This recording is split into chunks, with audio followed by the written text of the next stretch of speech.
Allison here on the Oh So Sensitive channel, where I do perfume reviews and share perfumes from my perfume collection. So if you're interested in that type of content, then go ahead, hit the subscribe button and the notification bell.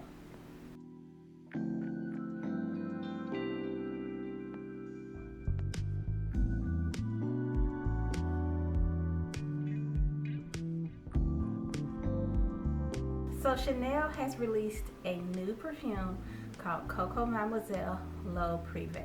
And the concept behind this perfume is the idea of having a perfume specifically made for nighttime wear. Not a night out, but a night in. So basically a perfume that you wear to bed. So of course I had to go out, get my hands on this perfume, test it out, wear it for a while so I can share my thoughts with you. And if you're interested in what those thoughts are, then please stay tuned. So, as soon as I read the press release for Chanel Coco Mademoiselle Leau Privee, the first thing I thought was, that's a whole lot of fancy words to basically talk about a body mist. It sounds like it's going to be a perfume that has low projection and low lasting power. And I can go ahead and tell you that it definitely meets that expectation. I did spray this on my skin. I sprayed it on the area where perfume tends to last the longest, which is the back of my arms. I've been testing it out through the day, and I can tell you that this does stay very close to the skin. But the scent itself is a lovely, pleasant scent.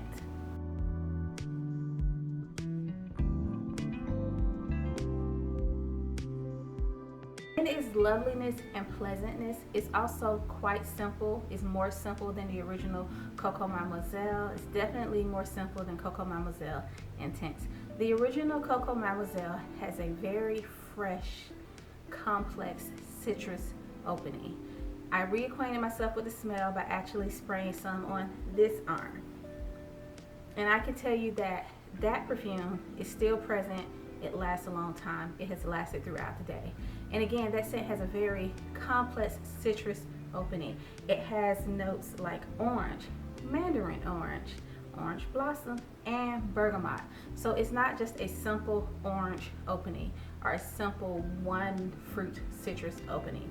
The citruses are there and they're together as a group, and you can smell that it is a citrus group. And it's, in my opinion, beautiful, fresh opening smell. In addition, in its more rich complexity, Chanel Coco Mademoiselle, the heart notes is composed of a combination of flowers, so it has those rich heart notes, and then in the base it has some depth. So all of that combines to make that perfume last longer throughout the day. It projects well, it stays with you, it has layers. So there's an opening, there's a middle, there's an ending. It's all there, layered, beautiful, and you completely understand why it's such a popular perfume. And I do own a full bottle of the Coco Mademoiselle Intense. This one, in comparison to the original, it smells stronger. And by stronger, I mean the actual smell itself. Coco Mademoiselle Intense, the intensity comes from the richness of the smell. Like you smell the tonka bean more, you smell the patchouli more, you smell the fruits more. Everything's denser, but doesn't necessarily project further. The intensity isn't in how it projects. It honestly doesn't project as long or as distantly as the original Coco Mademoiselle. It does last a nice while, but in my opinion, it doesn't last as long as the original Coco Mademoiselle.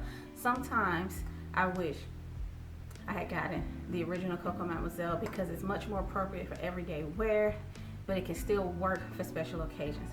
But the Coco Mademoiselle Intense is definitely more towards made for special occasions, nighttime events where you're going out. So basically, Leau Privee smells weaker and softer than both of the two Coco Mademoiselles that I've already talked about. The Coco Mademoiselle Original, the Pillar, and the Coco Mademoiselle Intense. Let me just respray. So honestly, when you first spray this, you still smell that DNA of the Coco Mademoiselle, but you can smell the simplicity of it. And honestly, a better word could be, it's the more basic smell. Even though this is marketed as being like a softer, maybe more cashmere smell. To me, it's just a more simpler smell. But that simplicity makes it perfect for what it's supposed to be. It's supposed to be a bedtime scent. It's supposed to be a scent that you wear on a night in at home, and it definitely works for that. It's not loud, it's not cloying, so it's not going to annoy you. It's not going to make it hard for you to fall asleep. Sometimes if you wear like a strong scented perfume, it definitely makes it harder for you to fall asleep. I've experienced that. For example, I would never wear La Vie Belle to bed. I would never wear Coco Mademoiselle Intense to bed. Those are the two I can think of. Those scents would keep you up, kind of have you tossing and turning. You're going to constantly smell it. It's going to constantly interrupt your night's sleep. So this one won't do that at all. You're going to be able to fall asleep despite the fact that you're wearing perfume to bed. So ultimately, I guess cool with what this scent is trying to do, what this scent's goal is. My only problem is I wouldn't pay more than $50 for that type of scent, because to me this perfume is overpriced. The price to me is too close to the price of the Eau de Parfum and the Eau de Parfum Intense. The smaller bottle of this is $95. The bigger bottle is $125. Even $50 honestly is too much in my opinion, but this is Chanel, so I wouldn't expect that a bottle of Chanel would be less than $50 just because you're going to pay a certain amount of money for the brand. And that's pretty much where the value of this lies. The value is in the brand and the branding.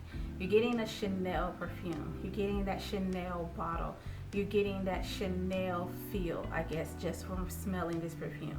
So if you love the Chanel brand and if you love Coco Mademoiselle, then I can see how this would be a valuable part of your collection. Especially if you've always wanted something light and simple to wear to bed, then I can see how, because that scent happens to be poured into a diamond cut Chanel bottle, diamond cut classic Chanel bottle, then you'd be willing to pay $95 or $125 for such a perfume. But to me, I'm not that pulled in by the Chanel brand or the Coco Mademoiselle brand. And that's not because of any condescension towards the Chanel brand. I actually have a lot of, I guess, regard or esteem for the Chanel brand, but in a way that makes me hold it to a high standard when it comes to paying a certain price.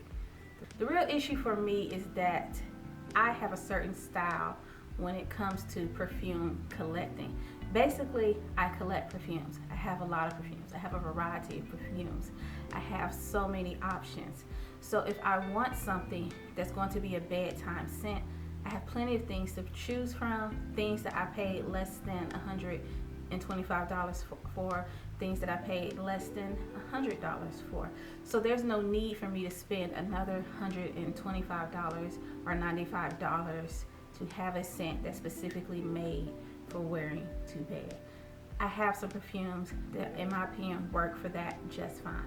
But if your style is more along the minimalist style, say you're the type of perfume lover who you like to keep your perfume collection to maybe no more than 5 bottles, at the most no more than 10 bottles, and you also happen to love the Chanel brand and the Coco Mademoiselle branding, then this would make sense. If you already have Coco Mademoiselle as one of your everyday scents, and you have Coco Mademoiselle as your evening out scent, then it will make sense to go ahead and add Coco Mademoiselle Leau Privee as your bedtime scent, because basically all of the scents you're wearing throughout the day are in the same range, in the same scent DNA.